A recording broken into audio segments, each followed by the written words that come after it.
हाँ जी।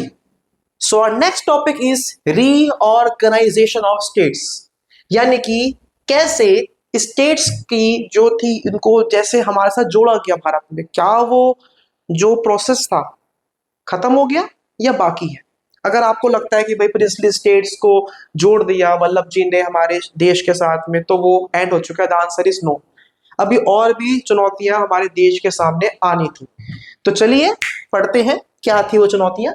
तो होता क्या है देखो, the process of nation building did not came to an end with partition and integration of princely states. भाई बंटवारा हो गया तो क्या देश बन गया? नहीं बना। प्रिंसली स्टेट्स इंटीग्रेट हो गए, क्या देश बन गया? नेशन बिल्डिंग हुई? नहीं हुई। क्यों नहीं हुई? क्योंकि नाउ द चैलेंज, एक और चुनौती सामने आ गई। Now the challenge was to draw the internal boundaries of the Indian states. भाई हमने बंटवारा कर दिया, हिंदुओं का हो गया हिंदुस्तान, पहली बात। उसके बाद हमने प्रिंसली स्टेट्स भी जोड़ लिया हमारे साथ में, हैदराबाद भी आ गया, सिर्फ जम्मू कश्मीर का थोड़ा सा मुद्दा रह गया था। लेकिन इतने होने के बावजूद भी हमारे देश को अब हमें इंटरनली रीड्रॉ करना था, यानी कि अंदरूनी रूप से हमको अपने स्टेट्स को डिमार्क करना था कि भाई ये पंजाब है, ये बिहार है, ये मद्रास है। ऐसा एग्जाम्पल दे रहा हूं आपको ये, ठीक है। अब ये जो था चैलेंज, ये सबसे बड़ा चैलेंज था, सबसे मतलब कहते हैं ना बिगेस्ट थी चुनौती हमारे देश के लिए। ये होता क्या है, this was not just a matter of administrative division. ऐसे नहीं था कि भाई इतना स्टेट तुम संभालोगे, नहीं, ऐसी बात नहीं थी। The boundaries had to be drawn in a way so that the linguistic and cultural plurality of the country could be reflected without affecting the unity of the nation. देश की अखंडता को ध्यान में रखते हुए हमको स्टेट्स को फॉर्म करना था। यानी कि किसी एरिया में अगर कोई कल्चर है, कोई लैंग्वेज है, उसको बना दिया स्टेट, लेकिन ऐसा ना हो कि किसी को हर्ट हो जाए और वो स्टेट अलग देश की डिमांड करे। ये हमारी प्रॉब्लम थी। कहते हैं ना छोटा सा कानून, मतलब यार एक देश को बनाना बहुत मुश्किल टास्क आपका होता है आपका।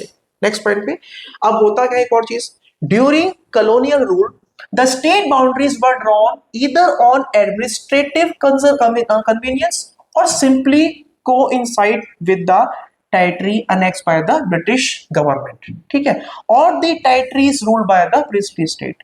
जब अंग्रेज हमारे देश में थे, जब अंग्रेजों का हमारे पे राज था, तो तीन तरीके से हमारे स्टेट्स बने हुए थे।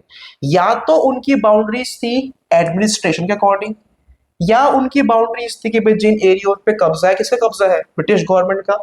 या फिर वो स्टेट था प्रिंसली पावर्स के द्वारा रूल। ये तीन टाइप थे। लेकिन अब अंग्रेज जा चुके हैं, प्रिंसली स्टेट्स भी खत्म हो चुके हैं। तो अब क्या होगा बेसिस, अब किस बेसिस पे हम लोग अपने स्टेट्स को बनाएंगे? सवाल आता है कि भाई ये पंजाब, बिहार, गुजरात, महाराष्ट्र, तमिलनाडु, आंध्र प्रदेश ये कैसे बने? ये सवाल था। आज जो आप देख रहे हो इतने स्मूथली स्टेट बने हुए हैं, ये कैसे बने थे? नेक्स्ट पॉइंट पे आते हैं। Our national movement had rejected these divisions at artificial. हमारे राष्ट्रीय आंदोलन ने इन सबको रिजेक्ट कर दिया था। क्यों? दे सेड ये तो ये बनावटी है, इट्स नॉट रियलिटी, ठीक है। And had promised the linguistic principle as the basis of formation of the states. हमारे भारत के लीडर्स ने बोला कि ये जो नया भारत बनेगा, ये बनेगा लैंग्वेज के आधार पे, यानी कि लिंग्विस्टिक प्रिंसिपल रहेगा हमारा, मतलब हमारा आधार क्या रहेगा? जैसे देश को बंटवारा हुआ था, उसका आधार क्या था? रिलीजन, धर्म, हिंदू मुस्लिम। तो वैसे जो स्टेट्स बनेंगे उनका आधार क्या होगा? उनका बेटा आधार होगा आपका लिंग्विस्टिक, यानी कि लैंग्वेज आधार होगा। नेक्स्ट पॉइंट पे, things change after independence and partition. लेकिन जो हमने प्लान किया था वो ऐसा नहीं हुआ, क्योंकि बंटवारा हो गया और हम आजाद भी हो गए। आवर लीडर्स फेल्ट दैट, अब हमारे लीडर्स जो ये प्लानिंग लेके चल रहे थे उनको ये एहसास हुआ कि carving out states on the basis of language might led to disruption and disintegration. भाई देश का बंटवारा कर रहे हैं, देश को हम लोग नए स्टेट्स बना रहे हैं, किस आधार पे? हम बना रहे हैं लैंग्वेज के आधार पे, तो शायद देश टूट जाए। यानी कि पहले जो चीज हमको अच्छी लग रही थी, जो हमारी प्लानिंग थी, वैसा प्लान कुछ भी नहीं हुआ। हमको एक खतरा हमारे देश पे और यहाँ पे आ गया था आपका, ये सारी बात थी, ठीक है। अब इसी प्लान को देखते हुए हमारे देश में क्या हुआ, एक मोमेंट स्टार्ट हुआ। ये क्वेश्चन बेटा एग्जाम में आता है, जो हमने पढ़ा अब तक उसके ऊपर कोई सवाल नहीं बनता, बट ये जो टॉपिक है विशाल आंध्रा मूवमेंट, ये आता है। कि कैसे हमारे देश का पहला राज्य बना। मतलब हमने प्लानिंग करी, प्लानिंग फेल होगी, लेकिन फिर कुदरत की तौर पे वही प्लानिंग हमको इंप्लीमेंट करनी पड़ी, यानी कि लैंग्वेज की बात की। तो होता क्या है, अब जरा पढ़े। The decision of the national leadership to postpone state organisation was challenge by the local leaders and the people. भाई हमारे जो लीडर सोचते थे कि चल छोड़ यार, ये तो बात की बात है, अब तो देश बन गया, बाद में करेंगे। लेकिन इनके इस फैसले को चैलेंज किया। किसने चैलेंज किया? लोकल पीपल ने। कैसे किया, कैसे किया वो पढ़ते हैं जरा, क्या होता है देखो। प्रोटेस्ट होते हैं कहां पे?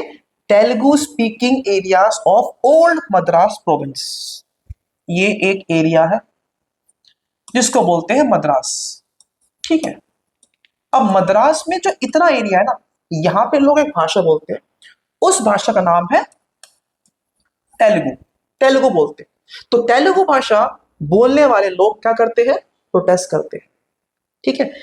अब ये जो प्रोविंस था which included the present day Tamil Nadu, parts of Andhra Pradesh, Kerala and Karnataka.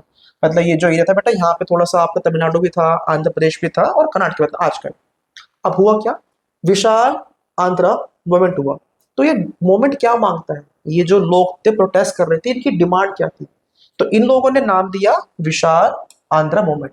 और ये कहते हैं कि द तेलुगु स्पीकिंग एरियाज, सुन ध्यान से, विशाल मोमेंट में ये डिमांड करते हैं कि द तेलुगु स्पीकिंग एरिया, जिस एरिया में लोग क्या बोलते हैं? तेलुगु बोलते हैं, should be separated from the Madras province. Madras के एरिया से तेलुगु बोलने वाले एरिया को निकाला जाए, ठीक है, of which they were a part and be made into a separate Andhra province. Madras में से जितने एरिया में क्या बोलते हैं लोग तेलुगु, उसको निकाल के एक नया राज्य बनाया जाए, जिसका नाम क्या होगा? जिसका नाम होगा आंध्र प्रदेश। ये इन्होंने बात छेड़ दी, ठीक है, इन्होंने डिमांड रखी है। अब मोमेंट कब पड़ा? मोमेंटम कब पड़ा? ये डिमांड में तेजी कब आई? The moment gather momentum as a result of central government vaccination. भाई अब सेंट्रल गवर्नमेंट थोड़ा सा आनाकानी करती है कि नहीं नहीं नहीं लिखेंगे। इतनी देर में एक व्यक्ति का नाम क्या है? पोती श्रीरामुलु। क्या नाम है? पोती श्रीरामुलु। ये कौन थे? ये थे कांग्रेस के लीडर, और ये थे एक गांधीयन भी थे, मतलब गांधीवाद से बड़े प्रेरित थे, ये अहिंसावादी थे भी। ये चले गए इंडेफिनेट फास्ट पे कि जब तक भाई मेरा राज्य नहीं बनेगा आंध्र प्रदेश, तब तक मैं खाना नहीं खाऊंगा। 56 दिन तक भूखे रहने के बाद इनकी क्या होगी? इनकी अब डेथ होगी। 56 डेज के बाद इनकी डेथ होगी। अब लोगों में गुस्सा आ गया कि ये तुम तो बंदा मार दिया हमारा, तुम डिमांड नहीं मारी हमारी।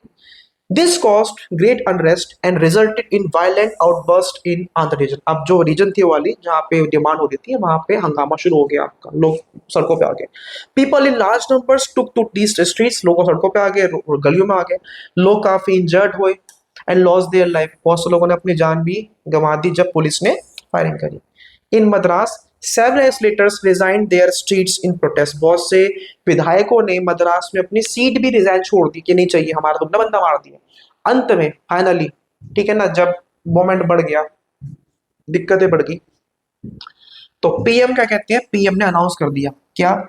कि भैया अब हमारे देश में पहली बार लैंग्वेज के नाम पे क्या बनेगा? स्टेट। इसका नाम क्या होगा? आंध्र प्रदेश। कब बना था ये? दिसंबर 1952 में। कब? दिसंबर 1952 में ये बना था आपका, ठीक है। अब देखो भाई, एक राज्य तो बन गया लैंग्वेज के आधार पे। वही बात जो डर था लीडर्स के मन में कि अगर एक बनाएंगे तो बाकी बोलेंगे, देश टूट सकता है, तो वही अब चीजें शुरू होती है आगे चल के आपकी। ये अब क्या हुआ? अब जरा पढ़ते हैं हम लोग टॉपिक अपना बेटा, लास्ट आपका ये। इसी दौरान क्या होता है? टॉपिक का नाम है SRC, state reorganisation commission. The formation of Andhra spurred the struggle for making of another states on linguistic basis lines in other parts of the country। अब एक ने कर दिया, जैसा सपोज कि एक फैमिली में 5 लोग हैं, एक भाई को कुछ मिल गया फोन, तो 4 भाई क्या बोलते हैं? पापा जी हमको भी ला के दो, मम्मी हमको भी चाहिए। ऐसा होता है ना, एक को देख हम देख सब बोलते हैं। वैसे ही एक स्टेट तो बन चुका है धर्म के आधार पे, सॉरी लैंग्वेज के आधार पे, तो दूसरा स्टेट बाकी ने क्या बोला कि हमको बना के दो। तो इस डिमांड को पूरा करने के लिए हमने क्या बनाया? सेंट्रल गवर्नमेंट ने बेटा क्या बनाया? State reorganisation commission. बनवा कर भी आएंगे यहां से। कब बनाया? 1953 में। बेटा कब बनाया? 1953 में इन्होंने इसको बनाया। क्यों बनाया? To look into the question of redrawing of the boundaries of the states. जो पुराने स्टेट्स थे उनको रीड्रॉ करना, ठीक से उनको उनकी बाउंड्रीज उनको देने के लिए हमने इनको ये बना दिया आपका ये। द कमीशन, जब कमीशन ने अपनी रिपोर्ट दी, एसआरसी जब रिपोर्ट देती है तो क्या कहता है? The commission in its reports accepted, इन्होंने एक्सेप्ट किया कि the boundaries of the state should reflect the boundaries of the different language. इतने एरिया में लोग बोलते हैं भोजपुरी, ये बन गया बिहार एग्जाम्पल। इतने एरिया में इतनी जो बाउंड्री यहाँ पे लोग बोलते हैं गुजराती, क्या बन गया ये? गुजरात। इतने एरिया में लोग बोलते हैं पंजाबी, क्या बन गया ये? पंजाबी। सब मैंने एग्जांपल्स दिए कि स्टेट्स की बाउंड्रीज वहां की लैंग्वेज को रिफ्लेक्ट करनी चाहिए। ठीक है, जब ये रिपोर्ट आई तो इस रिपोर्ट के बेटा आधार पे हमारे एसआरसी ने कितनी स्टेट बनाए? 14 स्टेट्स फॉर्म किए। कितने बेटा? 14 स्टेट्स। और क्या? 6 यूटीज की थी। और ये एक्ट हमारे सामने कब बन के आती है? 1956 में। कब बेटा? 1956 में एक्ट बनी, 14 स्टेट्स एंड 6 यूटीज बना दी गई।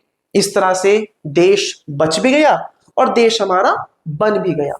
आज की डेट में हमारे पास में अराउंड 28 स्टेट हो, तो मतलब कि उतने लाइक आपका 25 साल 65 सालों के अंदर अंदर हमारे स्टेट्स क्या हो गए? आपके डबल हो गए थे। तो ये बेटा था हमारा चैप्टर, और ये हमने इस चैप्टर को यहाँ पे अपना समाप्त कर दिया है। मुझे आशा है कि आपको यहाँ पे सबको समझ में आया होगा। ये क्वेश्चन जो आपने पढ़ा ना बेटा, ये अकेला अकेला सिंगल सिंगल बेटा पॉइंट भी आपका 1 मार्क्स में आ सकता है आपका ये, कि कब आया था ये, कब बनाया था इसको? 1953 बनाया था। एक्ट कब आई थी? 1950। कब बनाया था, क्यों बनाया था, रिपोर्ट क्या कहती है, कितने स्टेट्स बने और ये एक्ट कब बनी थी। कुछ बेटा इस प्रकार से आपके क्वेश्चंस जो है वो आपके बनाए जाएंगे। ठीक है, तो थैंक यू सो मच बेटा मेरी वीडियोस देखने के लिए। ये अपनी जो वीडियो है इसको आप 4 इसके जो भी हैं इसको देखिए। कोई डाउट हो, कोई परेशानी है, नोट्स चाहिए मुझे बेटा, इंस्टाग्राम पर कनेक्ट कीजिए। यहाँ पे आपको सब नोट्स मिल जाएंगे इन चैप्टर्स के, पूरी बुक के, और जो बोर्ड एग्जाम बेटा वहाँ पे काफी आपको ये हेल्प होगा। थैंक यू सो मच बेटा, मिलते हैं आपसे हमारी नेक्स्ट चैप्टर की नेक्स्ट वीडियो, मिलते हैं आपसे हम लोग। Bye bye.